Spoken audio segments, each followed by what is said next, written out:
and you surround Lillard with guys like Julius Randle, RJ Barrett, Mitchell Robinson, a few others, and all of a sudden you have yourself the makings of a really good team, maybe a title contending team. The problem is the East is good, right? Like there's a lot of good teams in this conference. You got the Celtics, you still gonna have the Bucks. I don't think they're finished yet. You still have Philadelphia. There's some good teams in this conference. And at some point, maybe Cleveland adds another piece. Someone else is going to emerge. Maybe Miami fortifies itself and becomes more of a threat.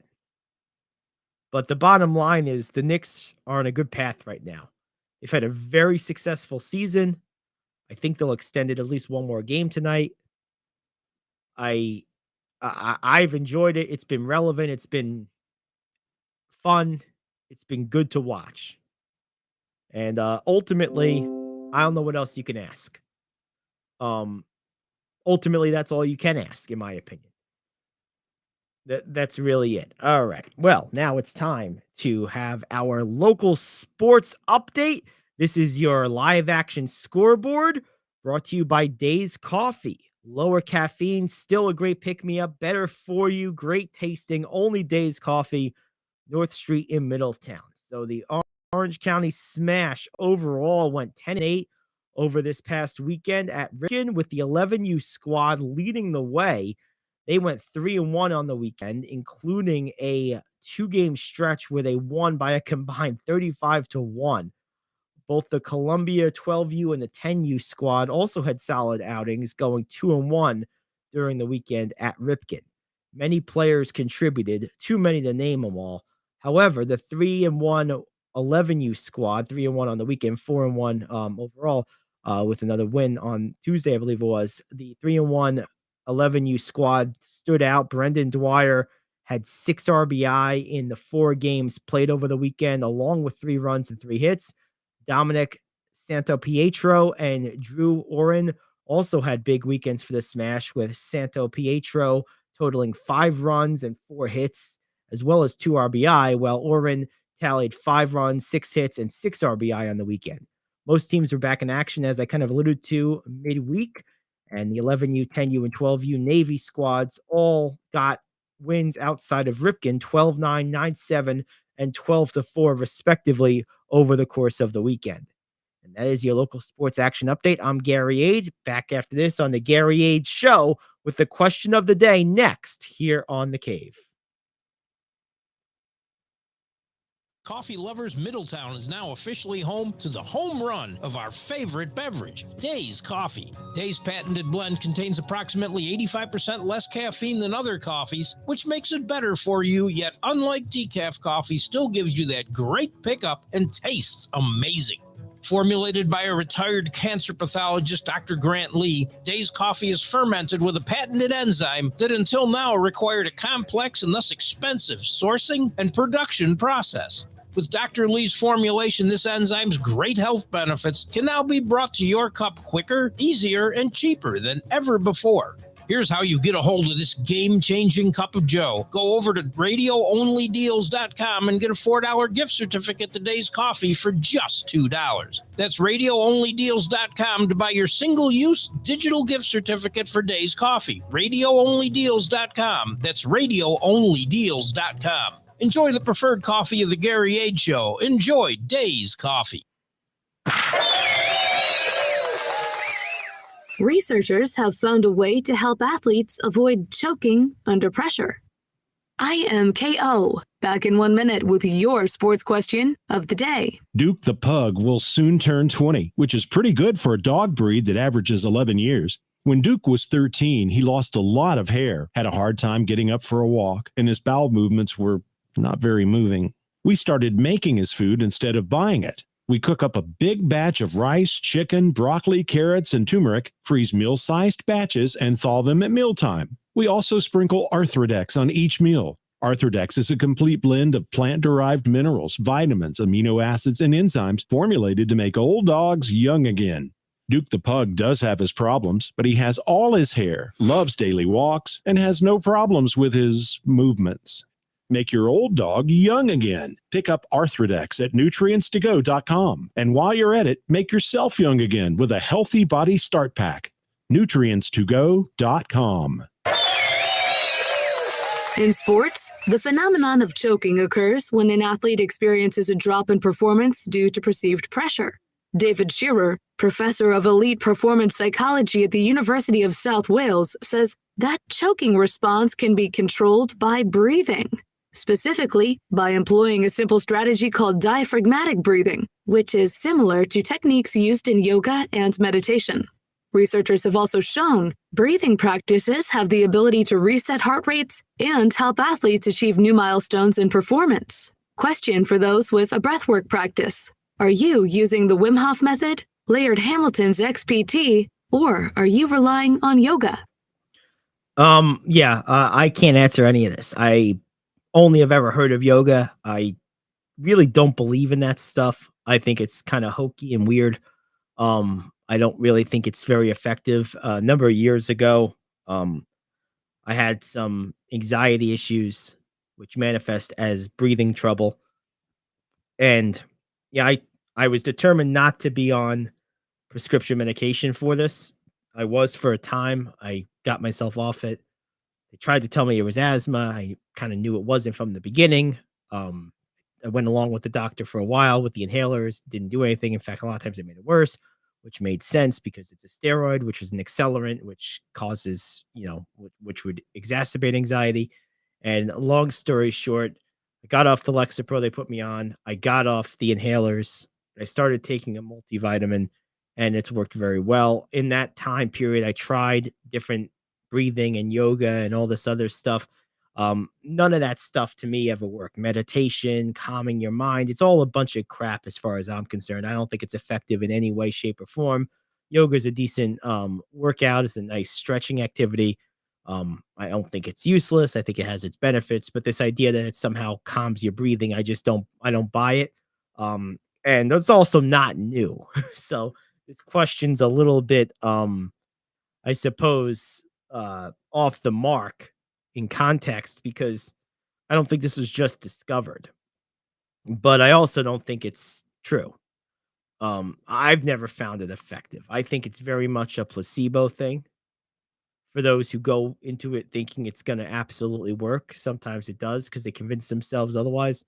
I don't think it's an actual effective approach. And I certainly can't imagine that doing yoga today or tonight would somehow make me more likely to be calm, cool, and collected tomorrow night or later tonight when I have to take a 20-footer to win the game in the playoffs. No way. Nope. Sorry. Don't buy it. Don't believe it. Not even a little bit. I just don't. I don't buy it. Not at all. And neither does Toby, by the way. And if Toby doesn't agree with something, then that's it. He's the final authority. So there we go.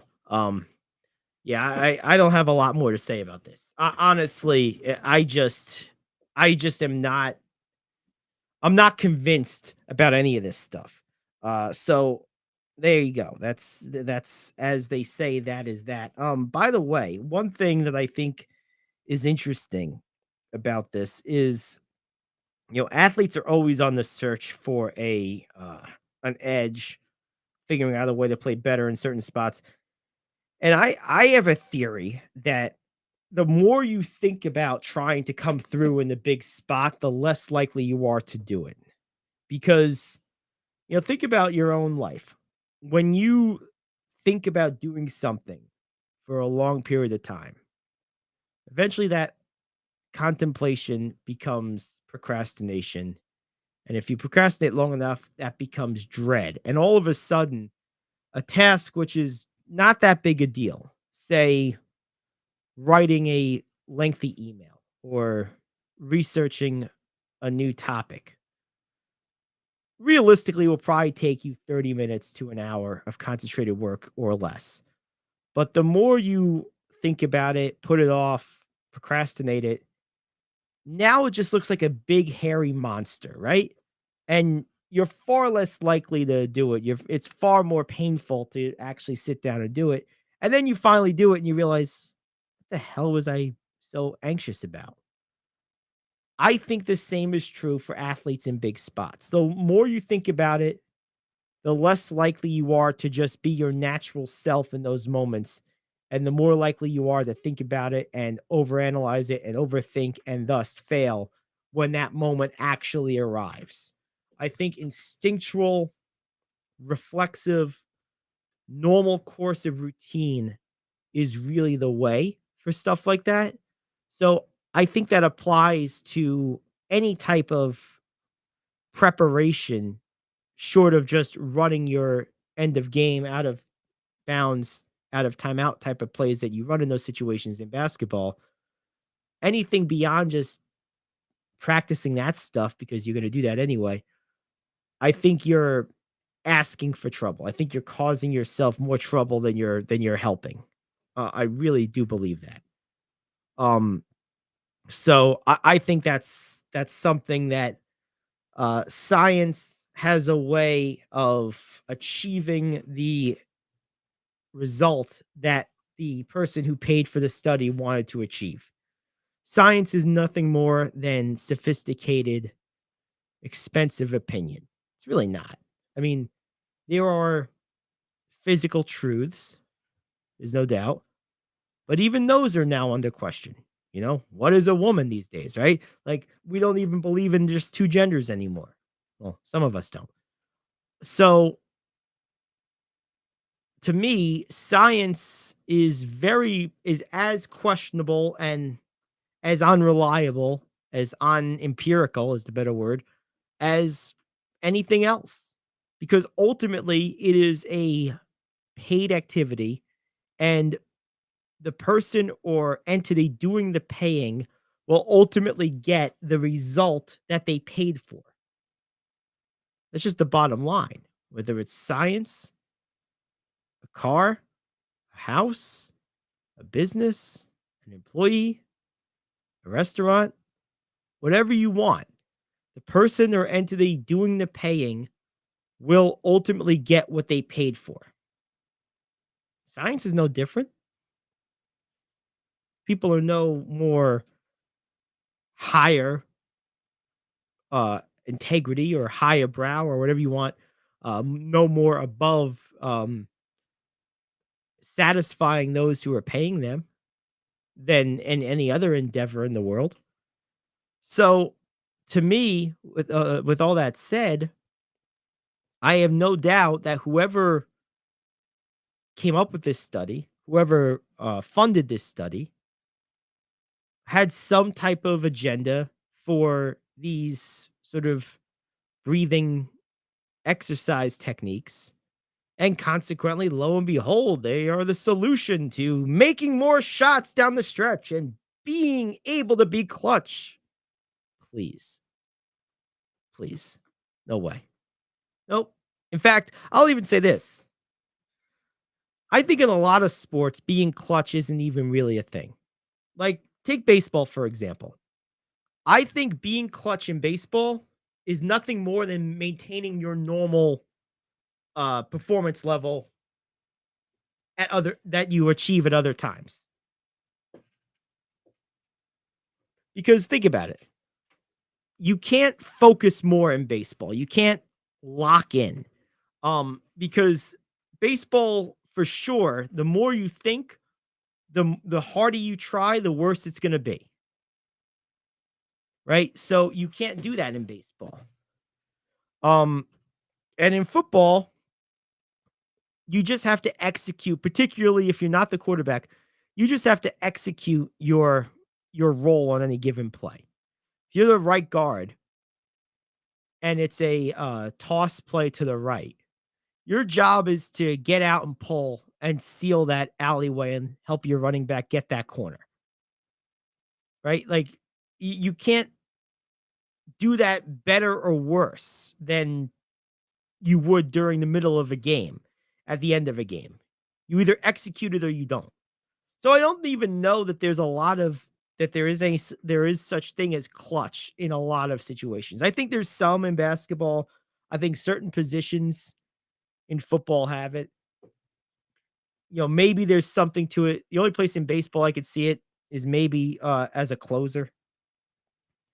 But for the most part, I think we over analyze how much different it is at the end of a game versus at any other point in the game. You're still hitting, you're still pitching, you're still trying to catch the pass or throw the ball or block the guy in front of you or make the shot or prevent the shot from being made. The activity's still the same. So, anyway, that's my take. All right, let's take a break. We'll come back.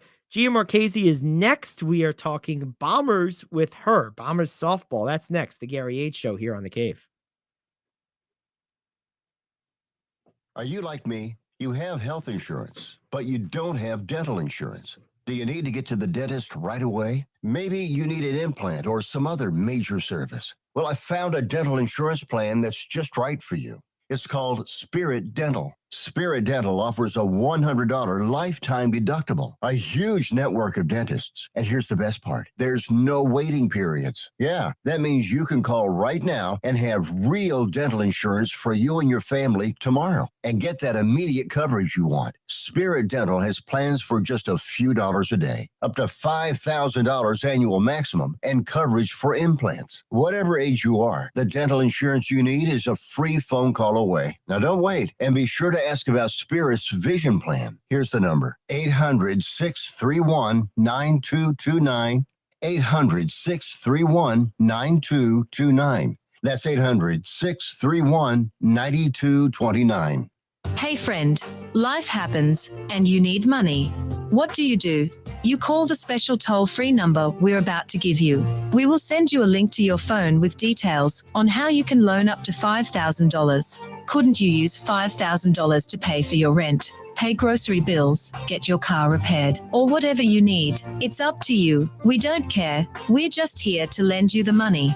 And we'll lend people money with good, bad, or no credit at all. Of course, some terms and conditions apply, and you'll see those on the link we're going to send you. So if you need up to $5,000 maybe as soon as the next business day, call this number right now. We will text you a free link with details. Paid for by Money Mutual. Call 800-586-7112. 800-586-7112. 800-586-7112. That's 800-586-7112.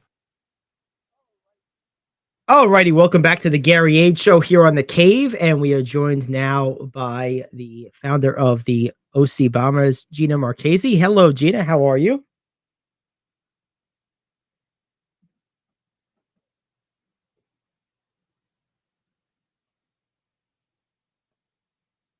Gina?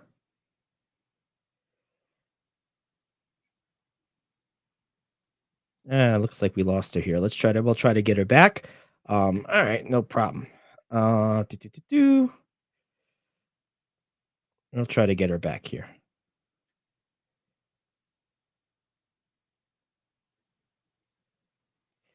All right. We seem to be having Gina, can you hear me? I could hear you now. There we Yes. go. Can you hear me? I got you now. All right, there we go. Phone gremlins. So good to have you on board. How you doing today? I'm good. How are you? I'm doing well, thank you. So, all right, let's kind of start back from the beginning. What was your sort of initial inspiration for starting the Bombers, and how long ago was that? We started in 2012. Okay, so a little over 10 years. Yeah. So it came down to there was two teams, my daughter Jana's team and my daughter's Tia's team. And they were both with two different programs. Like the coaches of the both teams, they just felt like they didn't get, enough training, and, they just wanted to go out on their own. So I took on the admin part of it.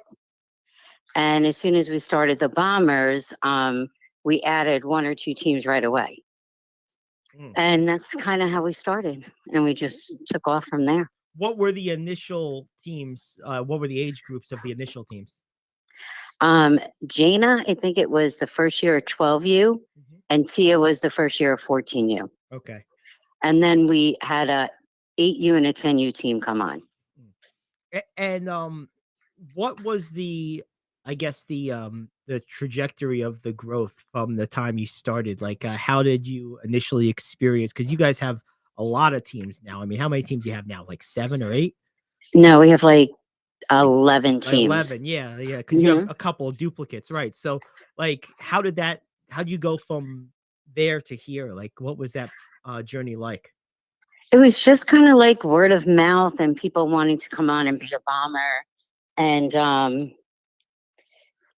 really, that's how it was. I mean, like, I think our training is really, great. I love my coaches. And I think it just picks up from there. I think like people get a misconception of certain things. Like, we're like a true organization from the age of 10U all the way up to 18U. They train the same. They all have their own individual team practices, which are 2 hours, and those could differ from other teams. But as far as like they all get an hour speed and agility, an hour hitting, an hour pitching, an hour catching, and then positional play. So they get at least like 5 hours a week. No, actually 5 to 6 hours a week training, depending if you're a catcher or a pitcher. Got it. And Um, that training blueprint in terms of the blend and the frequency and duration, how was that initially like formulated? Who kind of helped put that together? we just like added like that's what it comes down to. My coaches go in and they coach. I sit there and I work on bringing more to help the teams get better, help the girls get better. I help with our coaches. I do all the booking of tournaments for them. I order all the uniforms for them. I get them all their equipment needed. So it gives them time to just focus on training. Um, you know, uh, it's just, I don't know. I guess we learn from year to year. So we try different things every year also. So it's like, we have like a 2 hour team practice that consists of throwing, fielding, hitting. In the beginning, like we go in October or November. So for October, November, December, it's all about drills. It's all back to the basics, all about drills. Then January and February, it's more about putting everybody in their positions, doing, first and third plays, so it becomes more about that learning of the game, getting them back into feeling comfortable in their spots. We added on an extra area of hitting. So they come in and they get an hour of hitting. So that way with instructors, so it's just added onto our practice. So they get extra reps. We added on speed and agility. We used to do CrossFit and we used to go to a CrossFit place. But then when COVID hit, we couldn't go there. So we brought in our own instructor and we added on like speed and agility. Now this year was the first year we added on an extra positional play. And that seemed to work really well. Very cool. Very cool. What I guess it sounds to me like over the course of the years, this has really taken on a life of its own. What kind of keeps you going and keeps you pushing at this point? I mean, it's been over 10 years. I know both of your daughters are obviously, got their coaches and they're involved still, but like what keeps you going at this point?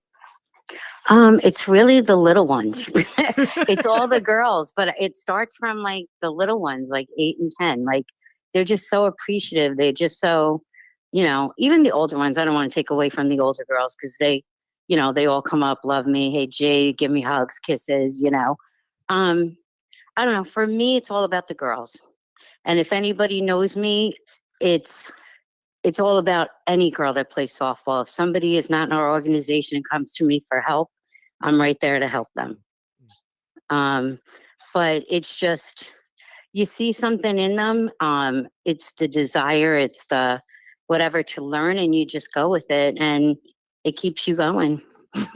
Yeah, no, that's really cool. And one thing that I hear from pretty much every coach, every parent is this. We even have some in the chat right now as we're here live from Christine, basically calling it a softball family. That seems to be the thread. I hear that from pretty much everybody, I think without exception.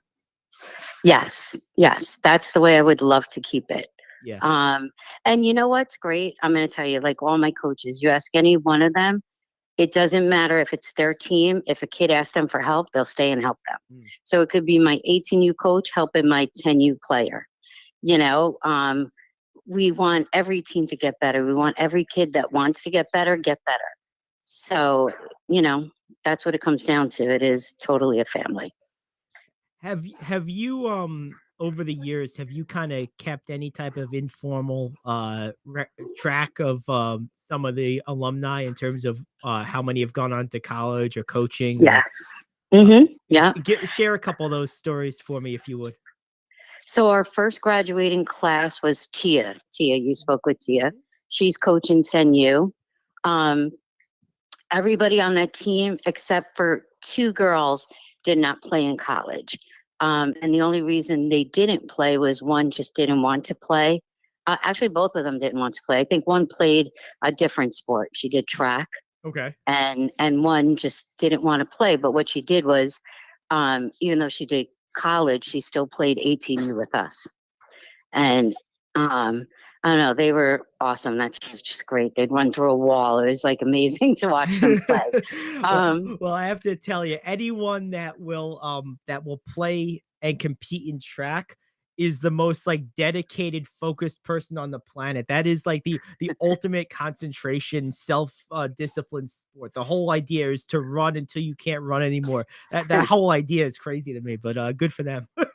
Yeah, we had a lot of like multi-sport kids, Yeah. you know, and you know, a couple of went and played different sports when they went to college, but they still came all the way through 18U. So that was nice.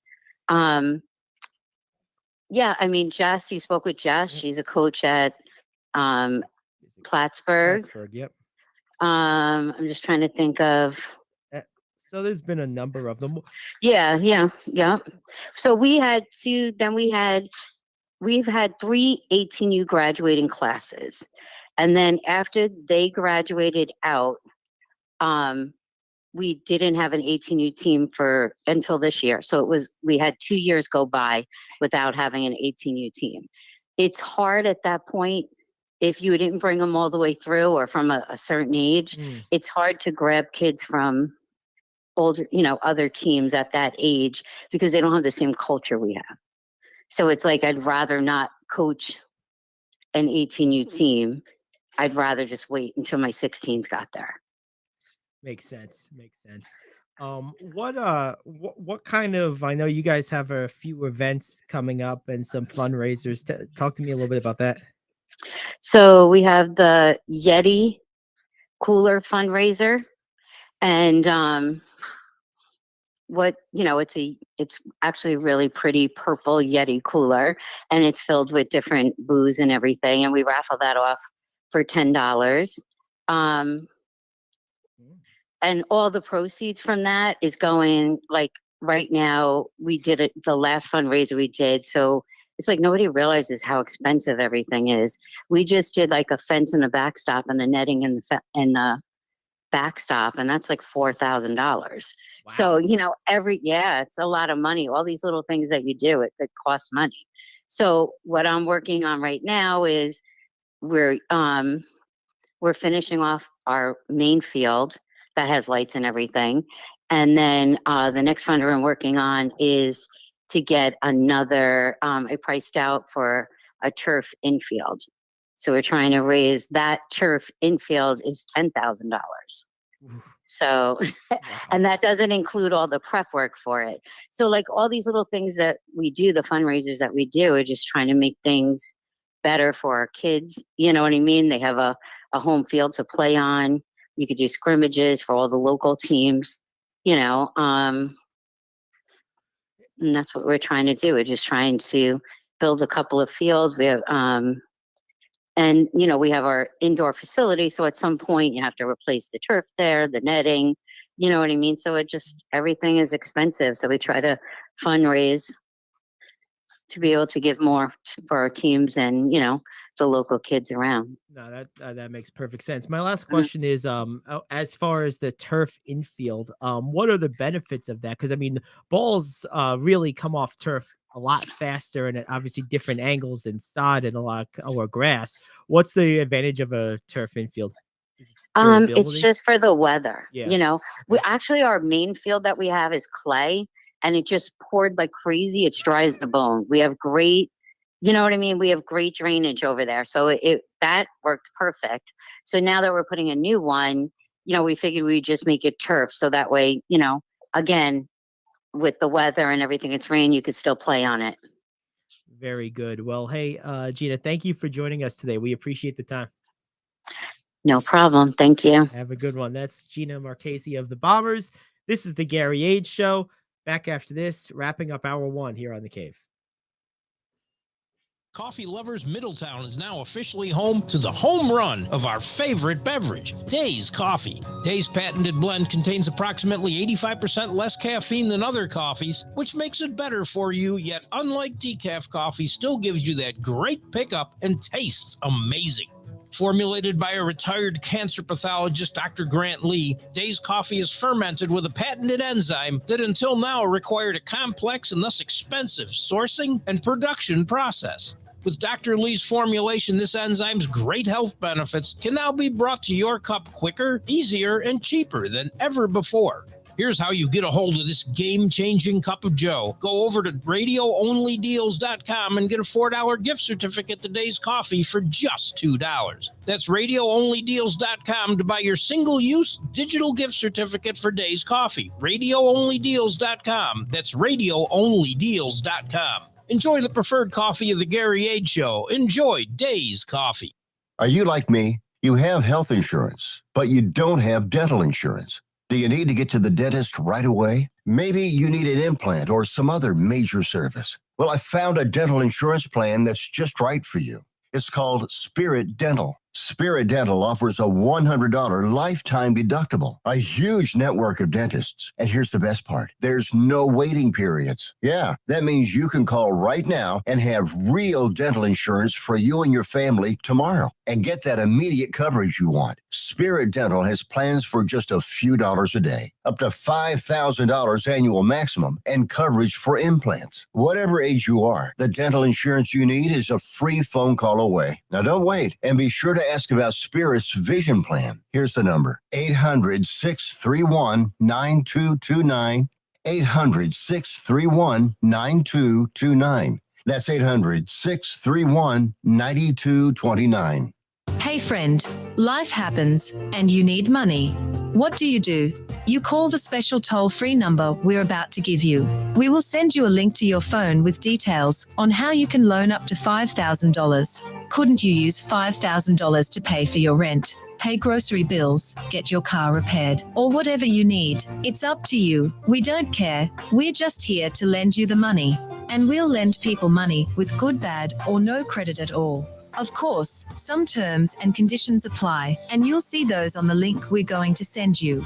So if you need up to $5,000 maybe as soon as the next business day, call this number right now. We will text you a free link with details. Paid for by Money Mutual. Call 800-586-7112. 800-586-7112. 800-586-7112. That's 800-586-7112. Alrighty, back here on the Gary Ayd Show. Great to have you aboard.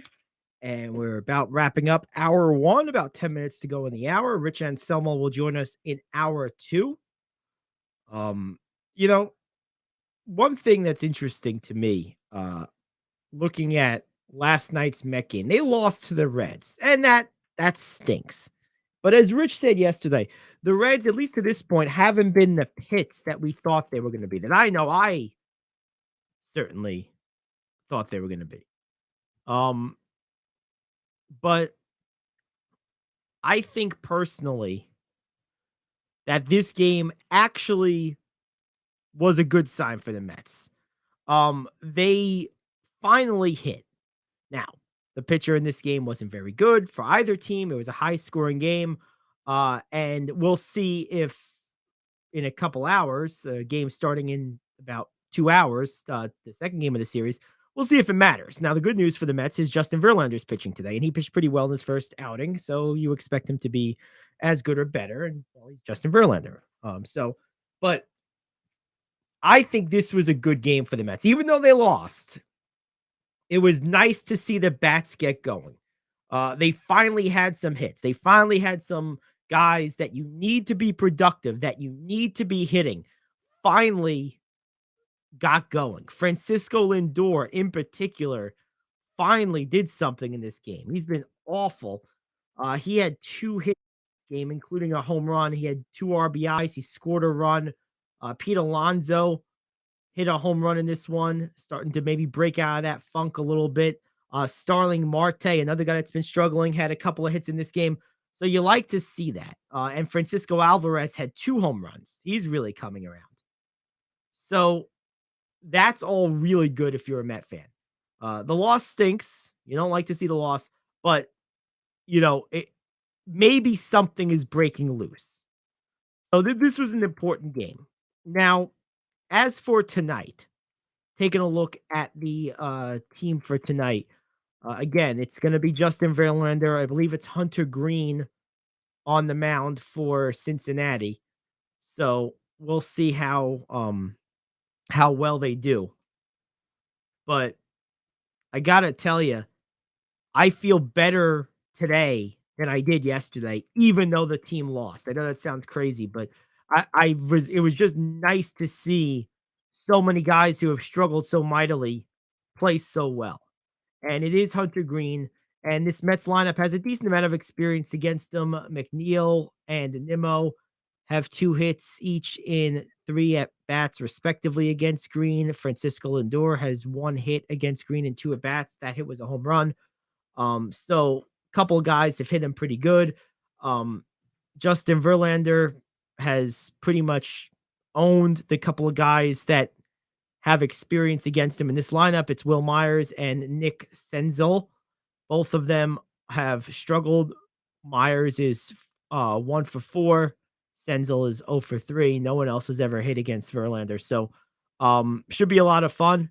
I expect the Mets to be far better than they were in the last couple of weeks. I think they're starting to turn things around. I really do. And I'm very, very hopeful that you'll see a Mets win tonight.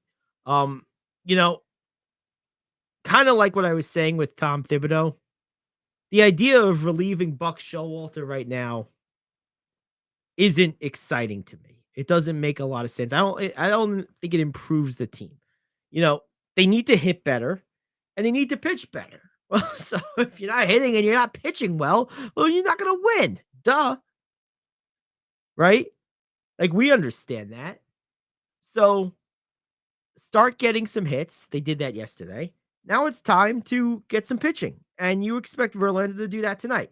And look, winning against Cincinnati in early to mid-May, no one's going to, give you an attaboy, pat on the back, way to go. No, these are games you're supposed to win. I get that. But you know what? They're not winning anything right now. So you want to see them start winning something. You want to see them start playing better. And, a lot of times these long funks, it's not like a light switch goes off and boom, you're winning again. There's usually like a kind of a transition period, a game or two where you start seeing some things that weren't happening start happening again. Guys driving in runs when there's runners on base. Guys who are really cold start to get some hits. Maybe a pitcher who's had a few bad outings in a row has a good outing. Those type of things, you'll notice those first, and then all of a sudden you start seeing the wins follow a week or so later. And then when you trace the lineage of that, you find that transitionary period. It's my opinion right now that we're in one of those transitionary periods.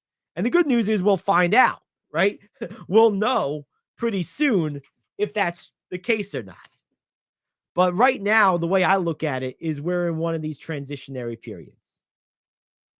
That's how I see it. So anyway, there we go. All right, let's go ahead and take a break. We'll come back. We got more to get to. Hour 2 is around the corner. It's the Gary Ayd Show here on The Cave.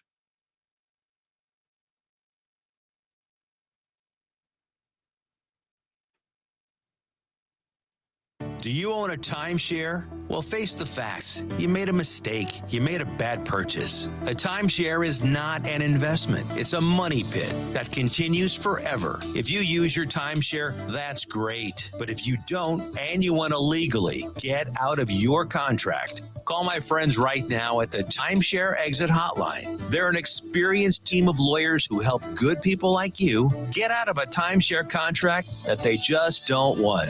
Don't throw away your money on maintenance fees. Use it for things you really want. We can help you end your timeshare contract and stop the money drain immediately. If you're ready to move on with your timeshare, call our team right now. Cancel your timeshare now with a free call. 800-741-9557. 800-741-9557. 800-741-9557. That's 800-741-9557. If you're living with diabetes and using insulin, you know the pain of pricking your fingers over and over again. Ouch! Well, by wearing a small remote device called a continuous glucose monitor, or CGM, you can reduce the pain of pricking your fingers. If you administer insulin 3 or more times per day or use an insulin pump, call now and learn how a CGM can help you. Painless. No more pricking my finger. No finger pricks. Convenience. They delivered it free and they took care of all the paperwork. You can reduce pain right away. Plus, it's accurate, easy to use, and helps you spend more time in range. And if you have insurance, you can get a new CGM at little or no out-of-pocket cost. Call now and get free shipping of your new CGM. Plus, we'll bill your insurance for you. 800-826-5884. 800-826-5884. 800-826-5884. That's 800-826-5884.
Well, there we go.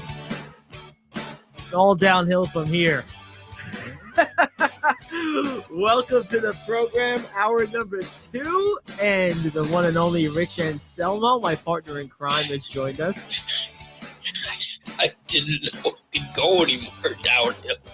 Well, Oh, it's possible. Maybe we need a shovel. I'm not sure. well, hey, you gotta have goals. That's right. Squad goals. That's right. Good stuff. So, good first hour. Gina Marchese of the Bombers joined us. We had some good, passionate Nick talk, a little Mets talk as well, and of course our question of the day, which was rather interesting one. So now it's time to turn our attention to the top 5. I'm guessing we're doing football movies today, Rich. We did those Monday. Not football movies. I'm sorry. Basketball movies. Yes, we are. Yeah. Yes. Yes. Okay.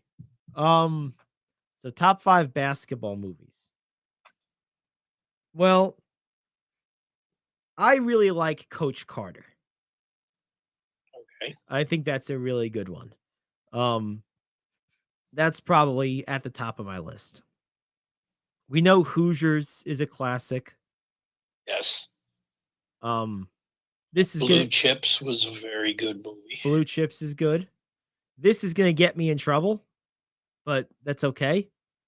You could talk from the bin of movies you could never make again, and it was even labeled a comedy just 20-something years ago, and that would be Joanna Man.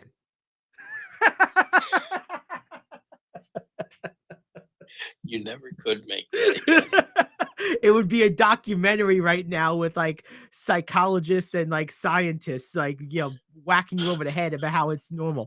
So, but back then, before the crazy, it was actually just a comedy because everyone thought it was funny. Like, you can't do that. Well, just fast forward 20 years. So that's on my list. I loved that movie. I thought that movie was so funny. Love and Basketball on the other side of the spectrum, a little cheesy, a little sappy, but pretty well done. That's a good one. I'll go back to a little before your time. What do you Such got? a good movie, The Fish Who Saved Pittsburgh. I never even heard of that. The doctor was in it. Dr. J, really? Yeah. Did he appear as himself? Is it that kind of role? Yes. Yeah. Okay. Yes, it's worth your time to look at it. It's fairly funny and quite interesting. What is it? What was the one with Will Ferrell about 15 years ago? It was loosely related to like the end of the days for the ABA. Yeah, because the team he played for was the Flint Tropics. Yeah, was it? Which was an old CBA team back in the day. Yeah, was it Tropic Thunder or something like that? What was this? Okay, I gotta look it up. Basketball. I'm gonna look this up right now.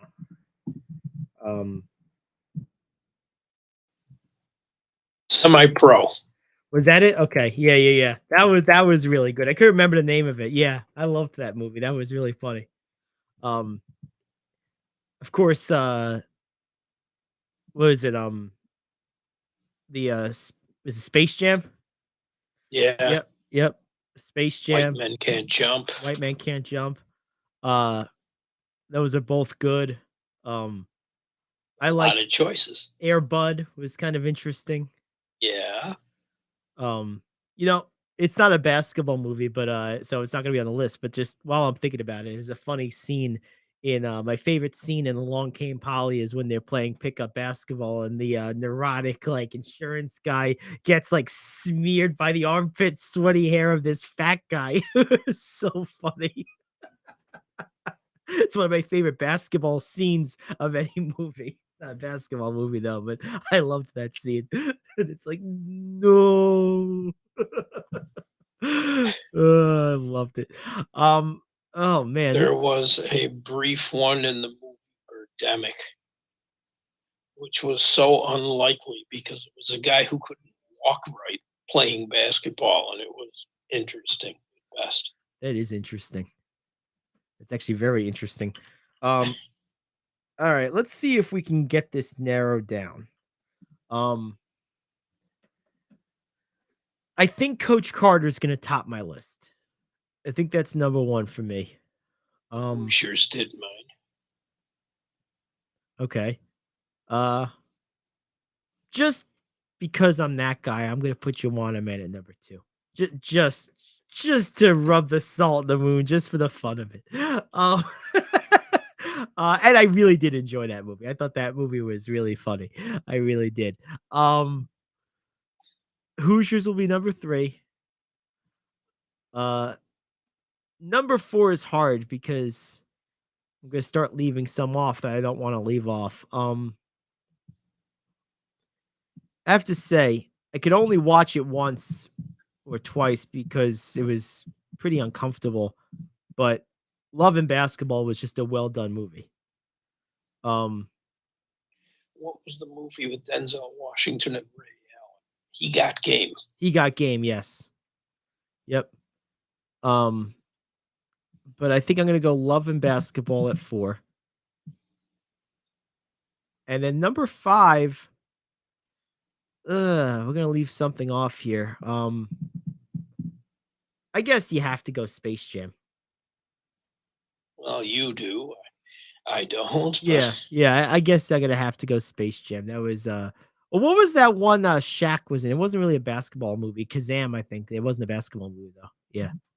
He was in a few. Yeah. No, those. Yeah, that wasn't a basketball movie. Yeah, so I wouldn't care if it would have been. I've never seen him in a good movie, except for maybe the third one in that horror movie series, where him and Dr. Phil are in chains, and Shaq has to make a free throw to get them unshackled. Oh no, and he can't. Oh, that's really funny. That's really funny. All right, so so that's gonna be our top 5 today. We're gonna go number 1 is Coach Carter. Number 2 for me is Juwan Man. Number 3 is Hoosiers. Number 4, I'm going with I'm gonna go with what do they say? Space Jam's 5, and number 4 is gonna be I guess I did like Semi Pro, but I'm gonna go Love and Basketball. So I had Coach Carter on mine as well. I had Hoosiers my first. I had Coach Carter on mine. I had He Got Game. I had also had Semi Pro, and I had the Fish Who Saved Pittsburgh. Okay, there you go. Because you got Dr. J and some other NBA and ABA players. It was interesting. And Gabe Kaplan was the coach. It was 70s, man. It really. That's good stuff. It really is. All right, well there you have it. Pretty good list. Not too shabby. So we're gonna jumble that up a little bit tomorrow. Uh-oh. All right. I see where this is going, I think. So, all right. Well, let's Yeah, you might be wrong. I don't know if you know the direction I'm taking. Maybe not. Let's we got a couple minutes before the break. Let's shift gears here a little bit. I think personally that even though they lost last night, I thought the Mets game against the Reds was an important game because several important players seemed to snap out of a funk. We'll see if it carries over, but Marte had a couple of hits. Alvarez, who's been hitting well as of late, had 2 home runs last night. Pete had a home run. Lindor had a home run and 2 hits. They got some guys that really have been struggling going yesterday. So even though they lost, to me, that was a really good sign. Baseball is one of these sports in particular where when you're coming out of a funk, it's not usually like off and on. There's usually like a transitory period or a game or a moment that kind of you look back on a week later after they've won 5 out of 6 and say, oh, that's where they started turning it around. And I'm thinking it's very likely or very possible that last night's game is sort of that transitory period because their offense really did play well for the first time in quite a while. Yeah. Still having pitching issues, though. Well, yes, but they were having pitching and hitting issues. Right. I Hence why they weren't wonder how winning. much of it is a result of the pitch clock because Alec Manoah of the Blue Jays, who's an all-star, had another putrid outing last night. I think he's only won one game all year. Hmm. And they point to the issues he's having with the pitch clock. Dylan Cease of the White Sox is going through the same thing. He's pitching awful, but he's a good pitcher. Yeah, he is. He never struck me as a person who took long to pitch. But I wonder if it's the psychological thing of the seconds going down that are throwing some of these guys. Yeah. I mean, look, it's possible. See, I think. Because these are two traditionally good pitchers who are awful. Yeah. Yeah. Yeah. I mean, I think that's very likely. And, I also think that they have to stop being as focused on the clock and just start getting a regular faster cadence. That's the point of the pitch clock, right? It's not to rush people, it's to just keep a positive, solid cadence going. And like a lot of the feedback you've gotten from pitchers, what they want is essentially no clock. And then we're going to get the slowed down minutia we've had the last several years. See, the thing is, Right. what people don't understand, you do because you lived through it, but a lot of the younger audience doesn't get this. At one point in time, the pace of play without a pitch clock was as fast or faster than it is even with this pitch clock. People just Right. got the ball and threw it. There wasn't all this extra stuff. So they're But trying. you also had a lot more good pitchers going 8, 9 innings every day, too. Right. You did not have 3 pitching Right, changes. right, which all takes I time. like the fact now that you have to pitch to 3 batters. Yes, I like that too. I don't want somebody coming in to pitch to one guy, then leaving the game. You're taking time, and he's got to warm up. No, Nope. Agreed. do it the way hockey goalies do when they come in. You don't get warm up. You stretch. You get in the net. Yep. And the first thing you do is face a shot. Yep. If you've been throwing in the bullpen for 10 minutes, you don't need to come out and take 12 warm-up pitches. Nope. That's all you've been doing. Yeah, right. You're all warmed up. What are we talking about here? Yes. Also noticed, and I saw another one today in a game. I forget what game I was watching this afternoon. Oh, it was the Miami-Arizona game. Another balk. We're getting them daily now. And there's no rhyme or reason behind it. But I see balks called every day. When was the last time you saw more than one balk called in a day? Maybe never. Yeah, no, it's. You used to be able to go 3 weeks without seeing a balk. It's true. Now they're happening all the time. It's true. That is very true. And that's another indicator that the pitchers are uncomfortable, like you were saying. And they'll get there. And sometimes you got to get a little uncomfortable to find a groove. Yep. No, they'll get there. But that's why I was so heartened by the Mets finally getting their batting together, because with all the discomfort that the pitchers around baseball are feeling, it's even more distressing and troubling than normal when you see a basically team-wide batting slump for a week and a half or 2 weeks because the pitchers aren't comfortable and you're still not hitting. That's not good. I mean, yeah, granted, like you said, then you're right. Their pitching is still a disaster. But as we just kind of got done going through, there's a lot of shaky pitching going around baseball right now. So I think at least for the time being, the teams that rake better and more consistently are going to have an advantage. So it was really good to see the Mets offense kind of break out of its funk. What I'd like to see them do more, I've seen it in Pittsburgh. I've seen it in a few cities that are really, and the numbers show the Pirates are not only leading their division, but lead the league in it. They're stealing bases. the game is so much more interesting when there's running. That's very I true. don't see the Yankees having a lot of personnel to do that, but I see the Mets being able to run a little more than they have. Yeah, I mean, who could? Marte can run. O'Neill's not slow. Yep. McNeil. Nimmo could bag one here and there. You mean McNeil, not O'Neil, McNeil. McNeil, yeah. Thank you. Yep. And Lindor could probably do it too. He's fast. Yes, he could do. He could probably he's probably the fastest guy in the starting lineup. I've been a less than enthusiastic about Francisco Lindor since he's been here. Yes. So I was very happy to see him get a couple hits, but he's got to string some stuff together. He's never been the player he was in Cleveland here in New York.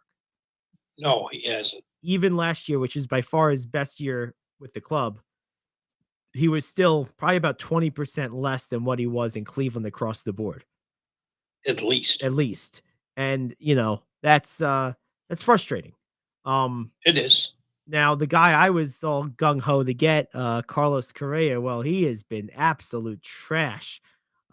He even said the other day, I would boo me too with what I'm making and what I'm hitting.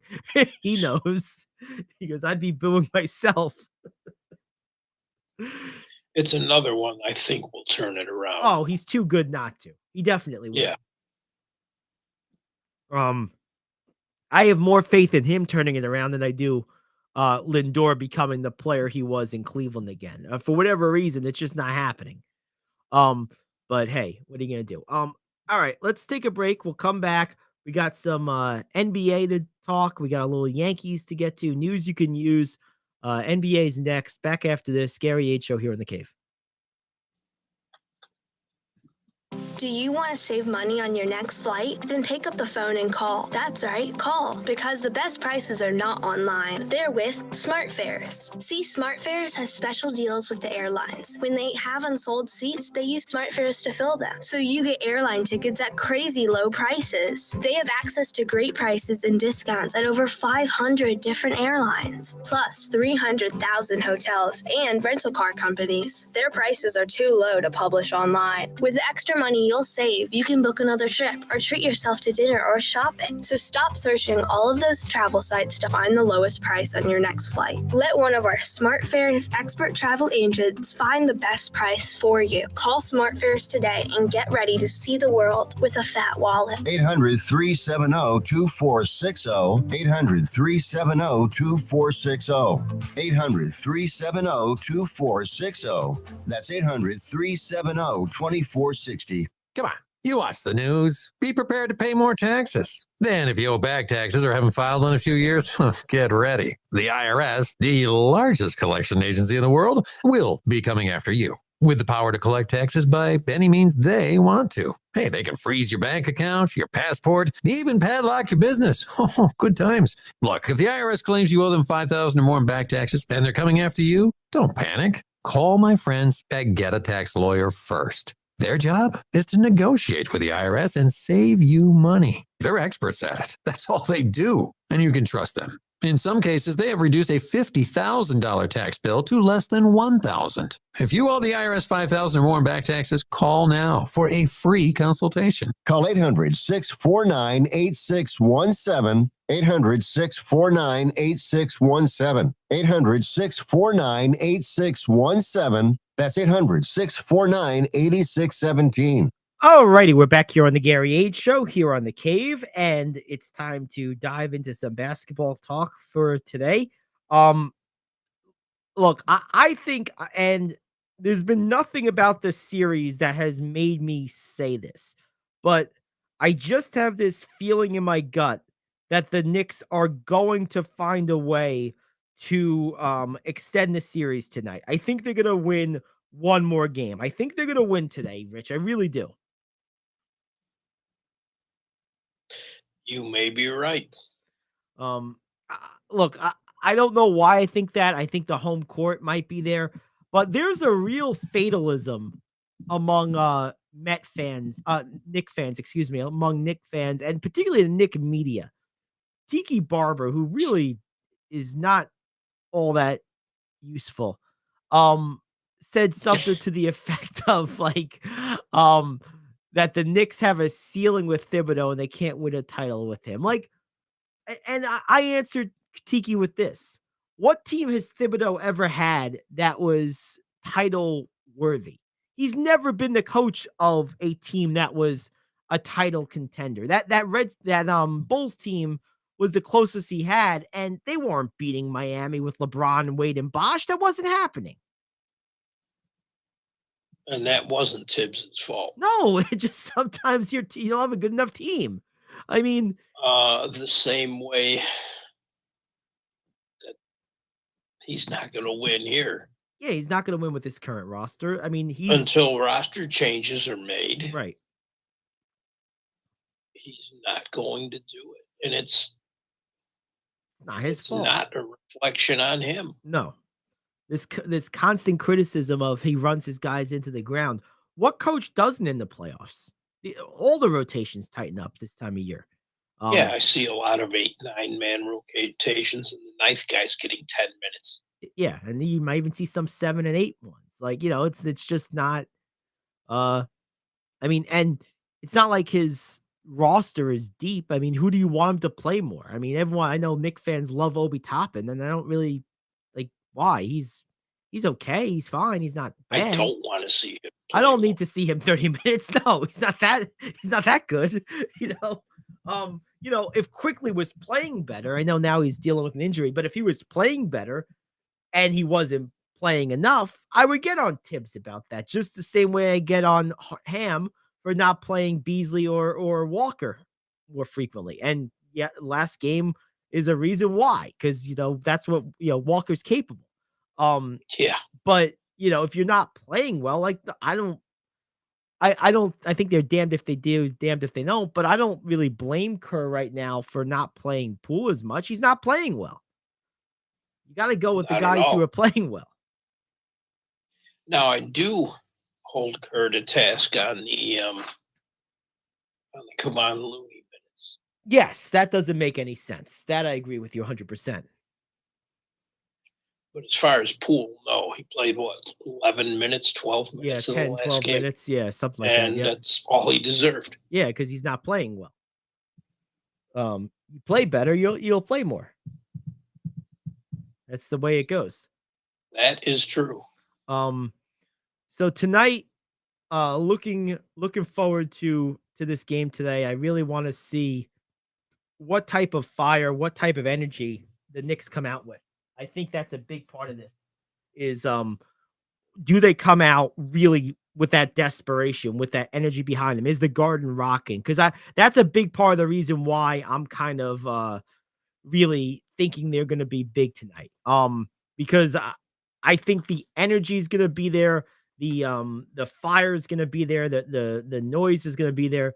And now Miami's perfectly capable of winning in those scenarios, but they've done it in this series. Yes. So that doesn't mean they're gonna win, but I think it gives them a better chance at it. And for their part, Vegas agrees with me.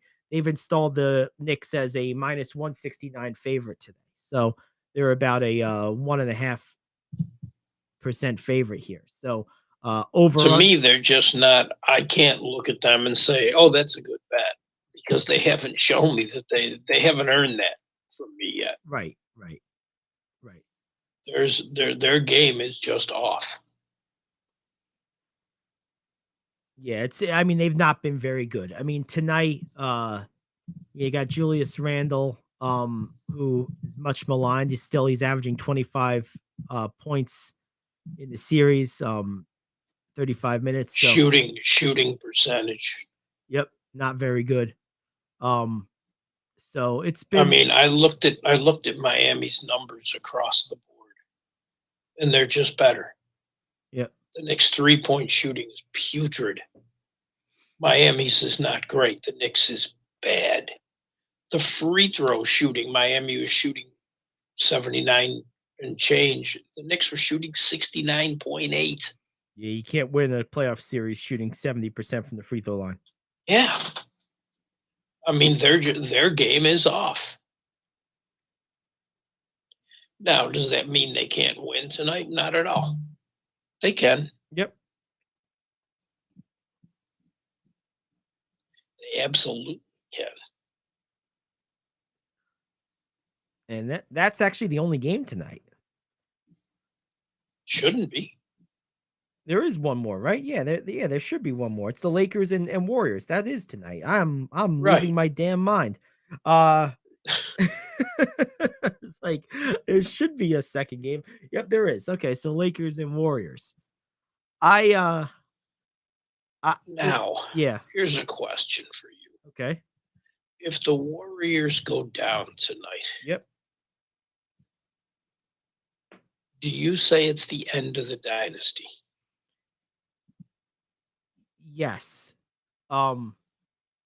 Because I think for the dynasty to continue, there had to be a more seamless integration and bridge between the young and the old, meaning the Green, Clay, Steph group with the Poole, Kuminga, Moody, Looney group. And the two of those guys haven't really developed the way you would have wanted. Looney, for whatever reason, Kerr seems to be, in and out with. And of course, we've covered the whole Poole thing. And to me, in order to salvage Poole, which I think they're going to do, you're going to have to jettison Green. And I think, despite as little as I think of Green, I think without him, it's going to be very difficult to just keep on keeping on. I think they'll still be competitive, particularly if Poole returns to form and continues to improve in the trajectory that he was on prior to this year. But I think there'll be something missing. And I think the West as a whole has gotten really good, really fast around them, particularly this Laker lineup, which if they're able to maintain this team into next offseason, I haven't looked at the contract situations, but this is a team that is built to win 55 games. I mean, if the Lakers had this team from the start of the year, they would have maybe had a first round bye, certainly been in the regular playoffs without the play-in. I think that at the they very wouldn't minimum. Playoff game, Right. the play-in game. Right. Yeah. At a very minimum, they would have probably had a higher seed than the Warriors. I think they would have been like a 4 seed probably. They probably would have finished just ahead of the Clippers, right around where the Suns finished, something like that, if they had this roster from the beginning. That's my feeling. I agree. I don't agree about the dynasty. I don't think it's over. Okay. I think as long as you have Steph and Clay, if you put different pieces around them, if you add a couple of larger bodies to them too, as long as they can play Warrior basketball, they'll be fine. What do you do to replace Green, assuming he's gone? Where do you go? What do you do in his place? Do you get a playmaking guard? Do you get a versatile defensive 4? Because that's what you get, a versatile defensive 4. And there's some out there, and I'm sure there'll be some free agents out there too who can pass. Mm-hmm. I mean, passing is not just a guard thing like it used to be. No, that's very true. And like I said yesterday, passing to Steph Curry for a 40-footer contested that he's going to make most of the time is not exactly hard. Right. He just a handoff pass with a big body. And like, even if the guy gets through and contests, this guy might make it anyway, because he's ridiculous like that. Yeah. So yeah, I mean, I could see that as long as Steph and Clay are there. One of the three I worry about the least is Green, because I think he's done. Yeah. No, I mean, he's not anywhere near what he used to be, and I think no, and I think he's served his purpose. Yeah, I think that's fair. I do think that I do think that Kerr has outsmarted himself a lot this series with some of the lineups he's trotted out there. This idea that Gary Payton and Draymond Green should be in a starting lineup together, that's just asking for trouble. Yes. It's like, okay, good. I can double team Steph and Clay now because I don't care if either one of you shoot. Draymond 8 years ago. Yeah. Right. Yeah, you're gonna Was a threat. Yeah, he was a threat. I don't know that I've ever seen a player get systematically year over year less effective at scoring than Green has over the course of his career. It's been very interesting. Yeah. It's very strange. Now, part of that's explained by the role he's asked to play. But even earlier on in that career, he was taking and making a decent percentage of threes. yes, he was. They were open threes, but Yep. they're open threes now. Right. And he's not making them. You don't even care if he shoots. I mean, like, if, Right. if you're guarding him, fine, good, shoot. Like, I'm only guarding you to play the pass. I don't care one bit if you take a shot. What do you make of Same way. what do you make about Dante DiVincenzo? He hasn't had a good series. But what I saw out of him during the season and in the earlier round, I like him. Mhm. I thought he's contributed. He's come off the bench. He's made some key shots. He'll make defensive plays. He hustles. He does a lot of the things Steve Kerr wants. And I like him as a bench piece. Mhm. Yeah, so at one point, I just pulled up his career numbers. Between 2014 and 2018, Green averaged double digits every year. His career high was 2015-16 when he averaged 14 a game. Since that time, in his age, I guess it was his age like 29 season, or maybe younger, because he's 33 now. So let's see. Yeah, so in his year 28, his year 27. 29 season, he went from averaging 11 to 7.4, and he's never come close to 10 again. With an 8.5 Yeah. this year, which is actually his highest since averaging 11 in 18. So it's just weird for a 29-year-old to like It is. 40% of their offense in one offseason. Those make Anyway, so do you think the Warriors extended out tonight to Game 6 at home, or do you think the Lakers finish them off on the road? possible to extend. Yeah, It goes no more than 6. right. That's If how. it goes 6. Yeah, yeah. I'm curious to see how much urgency and emotional oomph the Lakers come at tonight. Because, on one hand, it's human nature. They know they're in the driver's seat. But on the other hand, with that particular team, particularly the bottom 8 team, you want as much rest and recovery as you can get. Mhm. So closing out a series early when another series is likely to go 7 is probably to your advantage. Although it might not go 7. Denver might finish off Phoenix. I'm not convinced it's going to go 7. Yeah. I'm not convinced that Durant did. Yeah, I'm just not. They might come closer to what they did last night. Denver put on a clinic last night, particularly Jokic. I mean, he was just everywhere. And his passing is just magical. It really is the way he plays the ball and how he gets people involved. It's just incredible. That's why he was my choice for MVP.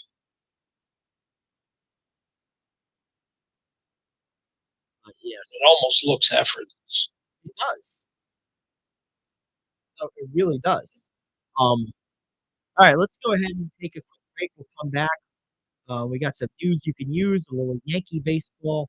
That's what's on tap the rest of the way. It's the Gary Ayd Show back after this here in the cave. Are you like me? You have health insurance, but you don't have dental insurance. Do you need to get to the dentist right away? Maybe you need an implant or some other major service. Well, I found a dental insurance plan that's just right for you. It's called Spirit Dental. Spirit Dental offers a $100 lifetime deductible, a huge network of dentists. Here's the best part. There's no waiting periods. Yeah, that means you can call right now and have real dental insurance for you and your family tomorrow and get that immediate coverage you want. Spirit Dental has plans for just a few dollars a day, up to $5,000 annual maximum, and coverage for implants. Whatever age you are, the dental insurance you need is a free phone call away. Now don't wait, and be sure to ask about Spirit's vision plan. Here's the number: 800-631-9229. 800-631-9229. That's 800-631-9229. Hey friend, life happens and you need money. What do? You call the special toll-free number we're about to give you. We will send you a link to your phone with details on how you can loan up to $5,000. Couldn't you use $5,000 to pay for your rent, pay grocery bills, get your car repaired, or whatever you need? It's up to you. We don't care. We're just here to lend you the money. And we'll lend people money with good, bad, or no credit at all. Of course, some terms and conditions apply, and you'll see those on the link we're going to send you. So if you need up to $5,000 maybe as soon as the next business day, call this number right now. We will text you a free link with details. Paid for by Money Mutual. Call 800-586-7112. 800-586-7112. 800-586-7112. That's 800-586-7112. All righty, we're back here on the Gary Ayd Show. Great to have you aboard. Gary Ayd, Rich Anselmo. Got about 15 or so minutes to play.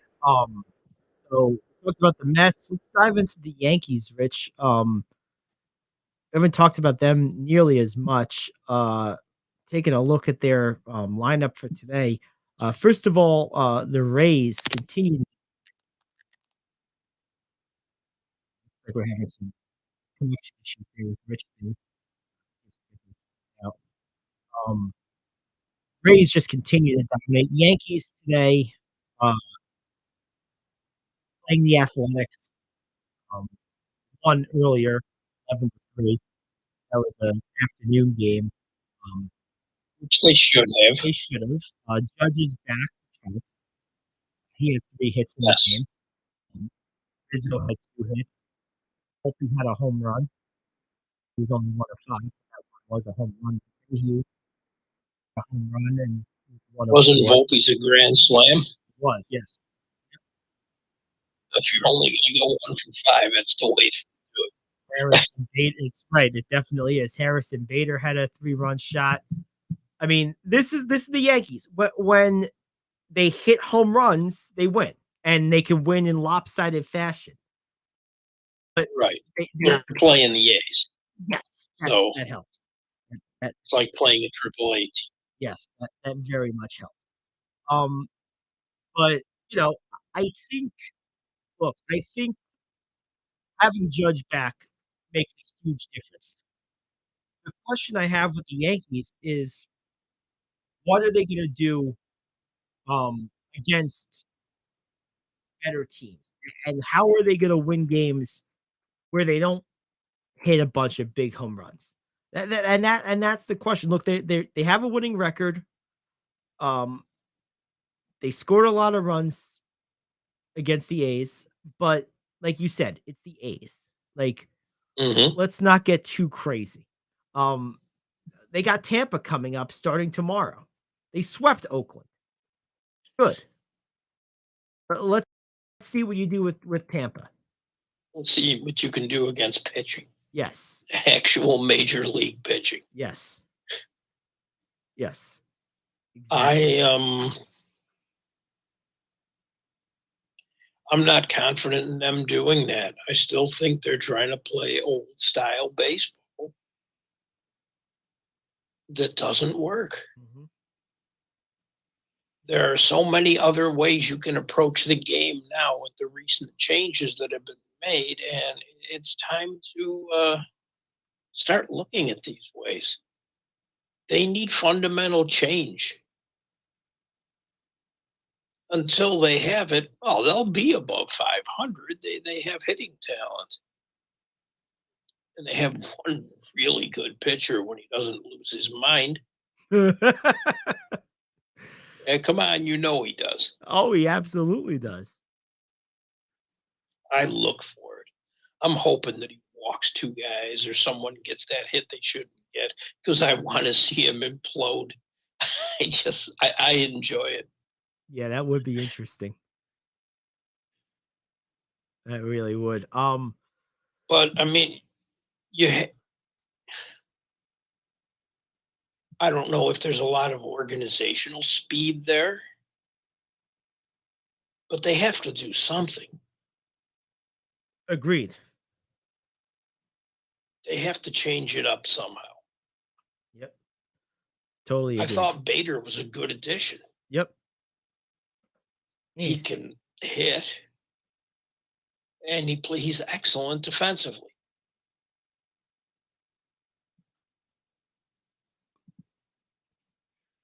But as long as DJ LeMahieu's your leadoff hitter, that's trouble. Is he going to get to from first to third with a slow pitcher? Probably not. No. Might not get from first to second. And until that fundamental shift is at least attempted, I don't see them being anything more than a fringe playoff contender. They might not have that opportunity this year if things don't change because the Red Sox don't stink. They were very fortunate last year that the Red Sox just the Red Sox are bottomed out. Yeah, they're competent this year. Yes. At least thus far. And Devers is playing amazing. Yeah, he's amazing. So I don't know. We have the MLB package, but I don't get Yankee games. Oh, they're considered in market, right? They're probably blacked out. Yes. Yeah. Yes. So I haven't seen them much. But the only time I would see them is if it's an ESPN game or a Fox game. All righty. Well, let's do some news you can use. I got a couple for you. Oh, good. I've got a bunch. So Mike Krzyzewski joins the NBA in a new consulting role. Your thoughts? Why not? He has the respect of so many NBA players, from LeBron down. Yep. Well, put that brain to use. What do you think? I mean, look, he flirted with the NBA multiple times throughout his coaching career. I knew there was no way a guy as smart and as accomplished as him was gonna just do nothing and just be content doing a podcast. Like there was no way that was gonna happen. So it was only a matter of time before something like this happened. He wasn't gonna coach again, but you knew he was gonna be involved. A U.S. bankruptcy judge on Wednesday blocked the NBA Phoenix Suns move from going with a television streaming rights deal for its basketball games, saying the team violated the rights of its current broadcast partner, Diamond Sports Group. So this is something that's been kind of going on in the background. Essentially, what it means is Diamond Sports Group is a cable paid service. Suns were wanting to go to a over-the-air local option, but there's legalities to hurdle, which was pretty well expected. Diamond, who owns Bally, who covers these games, Mm-hmm. The only teams that Bally is in trouble with is Cleveland, Cincinnati, some teams where they have yet to pay. Right. Suns are paid and up to date. They can't just bail. They have a contract. No matter what happens with Diamond Sports, as long as Bally's showing games, they can't change that. Right. Yep. Suns haven't had a good week in court. They tried to stop the Phoenix Coyotes NHL team from building their arena in Tempe, saying it would be too close to the airport and there were issues. Well, one, Phoenix, you don't have a leg to stand on. You're not going to let them play in your arena. And the airport's every bit as close to the building you play in now as it is the site in Tempe. And this is the first arena going up in Arizona sports history where not one dime comes from taxpayer money. This is a 100% privately funded build. Good. I say good. I am always quick to criticize the Yotes, but good job. And they're doing it themselves. And they fought the Suns, and I'm glad because the Suns were very wrong. And it seems as if it's a trend. Yeah, they seem to be this new owner seems to be wanting to go out there and like ruffle feathers for some reason. I'm not really sure why, but that's seems to be his MO at the moment. Um this is crazy. The ESPN's JJ Redick is being interviewed by the Raptors for a head coaching job. What happened? That was next on my list. What happened to Usai Ujiri? Did he fall and hit his head, or did his evil twin take over? You fire a great coach, and now you're going to hire a guy who wants to recruit some plumbers who's never coached before. What the hell's going on in Toronto? I don't know. I have no idea. I don't know why you would even consider him for the job. What has he coached? Nothing. I mean, Right. It's crazy. He hasn't done a stint in the G League. Nope. He's coached nothing. He's never had an assistant coach experience. No. Hell, he's never even had like personnel experience. At least with Steve Kerr, he didn't really have coaching experience, but he had a lot of like player. Well, he personnel. did. He was an assistant on Popovich's bench for a while. Was he? Yeah. I thought he retired as a player and went right to broadcasting, and then came back to Phoenix in a front office role before taking over the Warriors. He, I think he was on the bench for a year or two with Pop before he went into broadcasting. Okay, all right, got it. But anyway, my point was that at least Kerr had some experience working in the game as a non-player. Redick has done nothing but broadcast since he retired as a player. Podcast. Right, a few years ago. And if he was wanting to get back in as an assistant coach, as I've heard other teams are looking at him as an assistant, that makes more sense. That's fine. But to go right to a head coach position on a team that just fired one of the better coaches in the NBA, it's just, what is Toronto doing?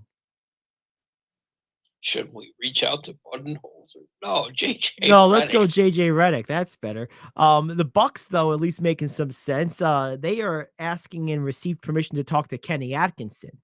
Now that makes some sense. Yes. He's a good coach. I wouldn't have let go Coach Bud, but now that you have, I wouldn't either, but I think Atkinson would be a good fit there. He's a good coach. Yes. Coach Bud. Coach Bud. Yeah. Hopefully he gets a job somewhere. All right, what were you gonna say? The Chicago Blackhawks won the NHL draft lottery. The night they got the first pick, which was Thursday, which was yesterday. The first pick is important this year because Connor Bedard is probably the best prospect since Connor McDavid. And everyone knows how good he is, even people who don't like the sport, and there's a reason they call him McJesus. Within 12 hours of getting this pick, the team had sold $5.2 million in season ticket packages, including 1,200 full season plans. When they got in the office the next morning, phones were still ringing off the hook. And this was a team that averaged over 17,000 a game last season for a team that tied for the second worst record in the league. That's a windfall. There you go. And also getting a player of that stature is like grabbing a Kobe Bryant in the draft, someone who will make your rebuild happen faster, much faster. All right. There we go. Back to basketball. Jordan Poole, who had a good regular season, is not doing it. And one executive said, a lot of people around the league thought the Warriors were crazy to extend him when they did. And this guy said, as far as I'm concerned, he doesn't create for others, he doesn't defend. And the Draymond Green incident was a bad look for both of them. The intel on Poole and his presence in the locker room is less than good. And during that time when Green decided to handle it incorrectly, Poole had been annoying some of the team veterans. So some of those claims have resurfaced lately during the playoffs.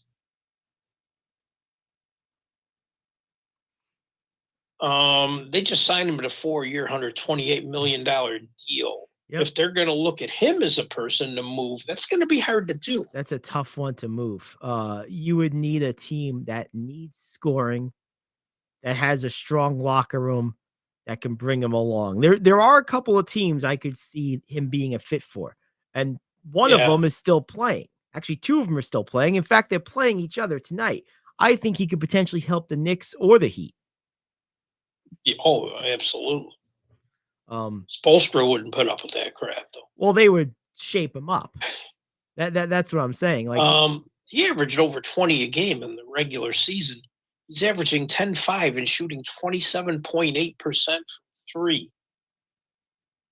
And that got these things going. People around the league feel if his shot's not falling, his value just goes, it diminishes significantly. And a lot of the questions and criticism of his play are coming back to the forefront. I didn't realize how he was in the locker room. I had heard some things, but I didn't know how bad it was. But apparently it's pretty bad. It certainly sounds like it. It certainly sounds like it. Got time for another one? Yeah, we got one more. What do we got? Okay, I'll make this quick. I'd like to get two in. The Lions cut another player, Stanley Berryhill, who was involved in that gambling scandal. Can't have it both ways. You want to invite the gamblers in. You're asking for trouble. They didn't bet on or against themselves. And believe me, everyone bets on sports. Every player. Yep. You're just catching guys on the tail end of the roster who you just want to make examples of. It means nothing. It does nothing. It just shows, again, hypocrisy. The Brooklyn Cyclones, get one more in real quick. For their August 19th game, they're doing a Seinfeld theme night and a George Costanza bobblehead giveaway that shows him riding a whale from the episode where he pretended to be a marine biologist.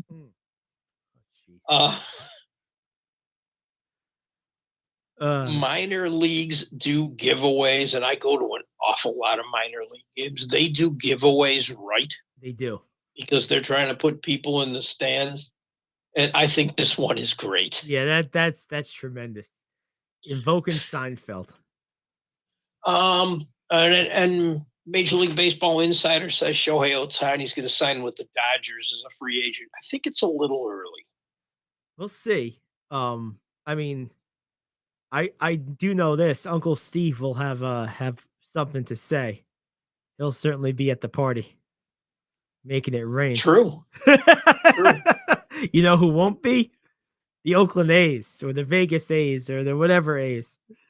Hey, they got a new plot of land there in Vegas, yes. And they're turning away from the one they had to take this one, and it's also going to lower the taxpayer amount going into the stadium. Well, so much for binding commitment of the first one. Yeah. Well, this one is this is Bally's land. Okay. So the A's won't own it, and Bally's going to build a 1,500-room hotel and casino on the land near the ballpark. There you go. Nobody does it like Vegas. I'm telling you, man, Vegas knows how to wheel and deal. That's for sure. They do. Oakland knows how to deal, just a different type of dealing. They don't wheel very well. Yeah, it's a different type of dealing. Yeah, no wheeling, just certain types of dealing. No wheeling, just dealing. Just dealing. On that note, I think that's a good way to end the show today. We'll be back tomorrow. We'll see you then. It's the Gary Ayd Show here on The Cave.